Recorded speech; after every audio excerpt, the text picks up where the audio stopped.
Let's get ready to Monday. And everybody, welcome to Let's Get Ready to Monday, the Monday morning devotional and prayer conference call that is strategically designed to get your faith fit for the fight. I'm so glad to see each and every one of you on the call this morning, excited and ready to tackle another day, to tackle another month. God has blessed us. Today is March 1st. It is the first day of March. Spring, is that you, player? I don't know if y'all can smell it. Spring is in the air. God has given us some phenomenal weather even on last week, and we are excited to continue to progress through this year. So I hope you're ready for it. I hope you are ready to Monday. That's right. Monday is not just a noun. Monday is a verb, and I hope you're ready for Monday. We're trying to switch our mindset as it relates to Monday. I know Monday, we look so forward to the weekend. We drag into Monday, and a lot of us loathe Monday. I want you to love Monday, and I want you to take Monday as an opportunity to lay the foundation for the week, to run into your Monday ready and prepared to receive what God has for you and to do the work that God desires for you to do. Come on, let's get your faith fit for the fight. I'm gonna give y'all some of my vintage stuff today, some of my secret sauce. I'm gonna give y'all something from my personal stash. Come on, this is some of my good secret stuff. Y'all, I'm looking at Genesis 29 and 20. Genesis 29 and 20, story that you may have heard, you may not have heard, but it deals with Jacob and Rachel and Leah. That Jacob comes to work for a man named Laban. Laban has two daughters, and Jacob really wants Rachel. He says, man, I will work for your daughter Rachel for 7 years, right? He'll work for your daughter Rachel for 7 years. 7 years comes, and Laban gives him Leah. He says, wait a minute. Well, hold on. What was this? Well, I didn't ask for Leah. I wanted Rachel. You gave me Leah. I wanted Rachel. He says, well, Leah's the oldest daughter, and as per our custom, the youngest daughter can't be married. The oldest daughter is not married. So you got to get Leah. But, hey, if you're willing to work another 7 years, you can get Rachel as well. So Jacob works another 7 years so that he can also marry Rachel. And this is the scripture that blew my mind, and I really wanted to lay the foundation of what I'm going to tell you today. But Genesis 29 and 20 says, so Jacob served 7 years for Rachel, and they seemed only a few days to him because of the love he had for her. 7 years. He worked 7 years for Rachel, really 14. And it said that it only seemed like a few days because he had such a love for her. Now, look, this talk right here, this is for my people that's on the mission. This is for my people that's trying to accomplish anything. This is for the people that's attempting to tackle a task that may take some time. Come on. You're attempting to tackle a task that may take some time. 3 things I want you to do. This is going to lay the foundation for your day. It's going to lay the foundation for your week. If you write this down and govern yourself accordingly, it can lay the foundation for anything you want to accomplish throughout the duration of your life. This is what he did. This is my secret sauce. This is my secret stash. This is what he did. He did 3 things. He embraced the chase. He trusted the process, and he enjoyed the journey. Now, this is my secret snack. These are the snacks you don't give the kids. Usually, you keep it in your room inside the drawer. You get them the stuff that's down in the kitchen. This is that secret stuff, that good stuff, that expensive stuff that you don't give to everybody. I'm giving y'all my expensive candy today. Look, embrace the chase, trust the process, enjoy the journey. I'm going to say it again just in case you write it down. Embrace the chase, trust the process, enjoy the journey. Come on, this is my vintage. Embrace the chase, trust the process, enjoy the journey. This is exactly what Jacob does. that he labors 14 years for the hand of Rachel. And he said that time seemed like it was just a few days. He said it was 14 years, but it only seemed like a few days because it's something he desired so bad. It's something he wanted so bad. It's something that he had the guts and the fortitude and the tenacity to go after. That he had such a vision. He had such a desire to obtain it that he does these things. He embraces the chase. That he understands I got to tackle this task. It's going to take some time, but I'm going to embrace the chase because he understood what was on the other end. Come on. Of what he was chasing after. He understood what was on the other end of these 7 to 14 years. He understood that the risk, that the reward was so much greater than the risk. He understood that what he was getting was so much more than what he had to give up. So he embraced the chase. And I don't know what you're chasing after. I don't know what you're going after. But when you understand and you know that what you're getting on the back end is so much greater than what you got to give up on the front end. That when you understand that the reward is so much greater than the work or the risk or whatever it is you got to do or you got to give up to go get it, then go get it. He embraces the chase. That I know this is going to take me 7 years. I know this is going to take me for 14 years. But to him, it just seemed like a few days. And whether that's 50 pounds you're trying to lose, whether it's a college degree you're trying to get, whether it's somebody's with child right now, come on, and it's going to take 9 months, and there's some swelling you got to deal with, there's some changes your body got to go through, but when you understand what you're giving birth to, come on, it makes it all worth it. And what we have to learn how to do, we got to learn how to embrace the chase. That if you're trying to take your credit score, you're trying to get that to the 7s and the 8s.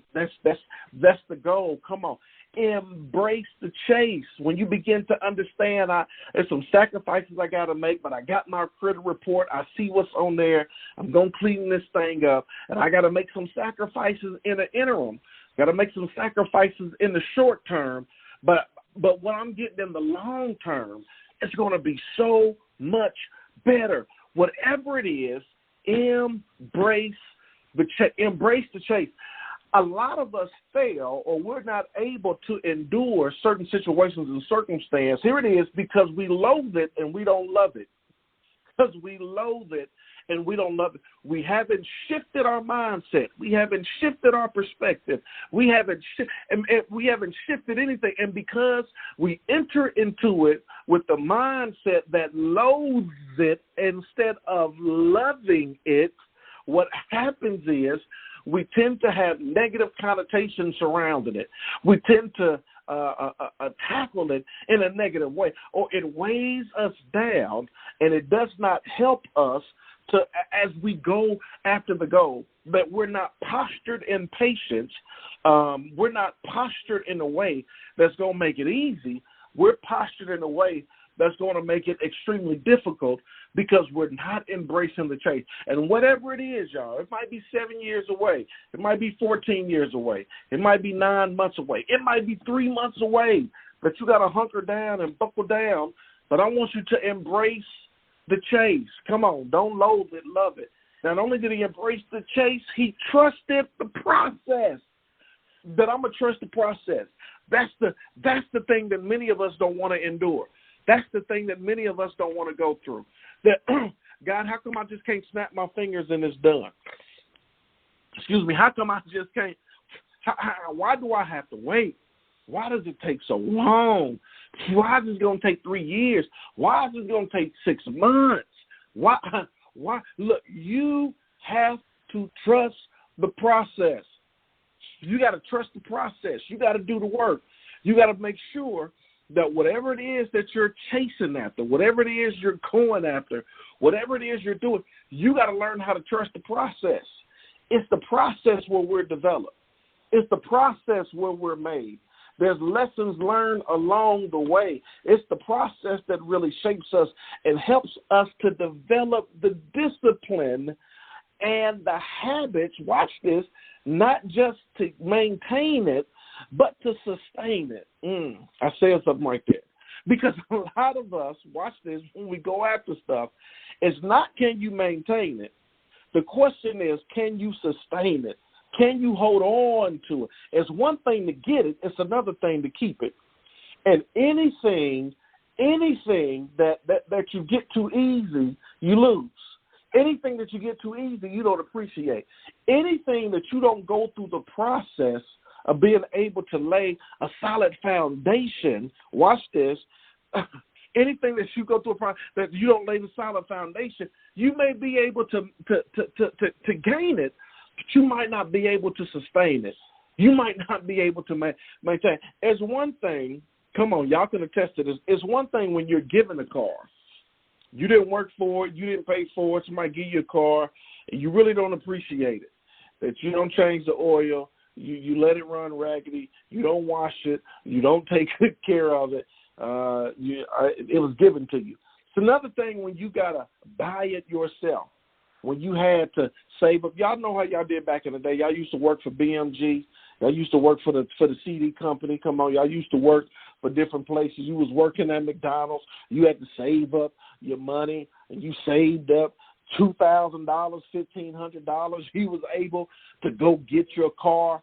Yeah, there's a sense of ownership. There's a sense of pride because you had skin in the game. You put in on this, that you were part of the process, that you developed a discipline in the midst of the process so that when you got it, when you were able to get it, when you drove it off the buy here, pay here lot, come on, you go straight to the car wash. That you wash it, you wax it, you vacuum it, you take care of it because you were developed in the midst of the process. You gained an appreciation for what you was able to do, and you have to learn how to trust the process. Even Jacob, look, there was a hiccup in this process. He worked 7 years. He got Leah first. He said, wait a minute, I didn't ask for Leah. Come on. I wanted Rachel. He says, you got to work another 7 years.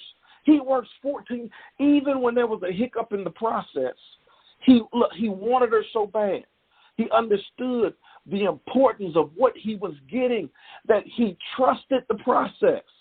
So even when there's a hiccup in your process, even when things don't go as planned, even when you got to endure things that you did not anticipate, you got to trust the process, that you got to continue to keep your nose to the plow, continue to forge ahead, no matter what gets in your way, no matter what obstacle comes your way, you got to trust the process. So now look, he embraced the chase. He trusted the process. Look, and last thing, enjoy the journey. You have to enjoy the journey. Y'all, success in the journey is not a destination. When you're such in a rush to get there, you miss out on everything. You miss out on so many things that you could see along the way. I think I said it a few weeks ago when we used to go to Mississippi every single summer. That was vacation, y'all. We couldn't wait. We absolutely loved it. And, y'all, we didn't fly. We drove because driving, well, flights was probably too expensive back then, but driving, y'all, that was the trip. We wanted to get to Mississippi. We wanted to see our family. We wanted to see Grandma and all of them. But the joy was in the journey. The joy was in the journey. The joy was in the fact that our parents would give us $20 before we took off. We were like, ooh, we thought we was rich. So that when we stopped at the gas station, we can get some chips and some Chico sticks and some Now and Laters, and we can get a can of Tahitian treat. We enjoyed the journey. We enjoyed the various stops.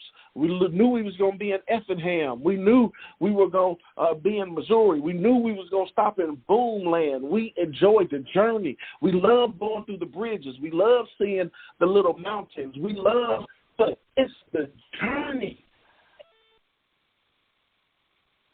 Our Walkman and our favorite 10 cassette tapes and getting a pop out the cooler that was in the back seat is all about the journey. Jacob worked for 14 years. He said it seemed like it was just a few days. Says he loved it. He didn't loathe it. He enjoyed the journey. And whatever it is you're going after, whatever it is, I want you to take Genesis 29 and 20 into consideration. I want you to embrace the chase. I want you to trust the process. I want you to enjoy the journey. Come on. This is for my people that's trying to tackle the task, but it's going to take some time. Who's ever on a mission, who's ever going after anything, come on. This is your word on today. Come on. This is your word on today. This is how you got to posture yourself as we enter into the month of March. This is what we got to do. This is what we got to face. This is what God is calling for you to do. To embrace the chase, trust the process, and enjoy the journey. Come on, y'all. Come on. Let's get ready to Monday. I hope y'all ready. I hope you got the word. I hope you got it in your heart, in your mind, and your spirit, and you're ready to tackle the task. Come on, and let's pray before